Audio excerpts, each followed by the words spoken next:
భయంకరమైన పరిస్థితి అనమాట. ఏ రాష్ట్ర ప్రభుత్వం ఈ పరిస్థితిని పరిష్కరించట్లేదు. వీళ్ళ వలన మీరు చూసుకుంటే అన్ఎంప్లాయ్మెంట్ రాయలసీమలో అత్యధికంగా ఉంది, 82% ఉంది.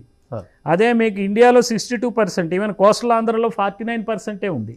అదే పావర్టీ తీసుకుంటే 76% ఉంది రాయలసీమలో.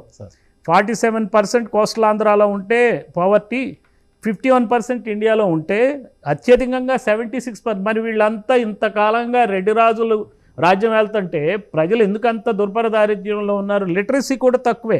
లిటరసీ 42% ఉంది, కానీ వేరే చోట ఇండియన్ యావరేజ్ 62% ఉంది.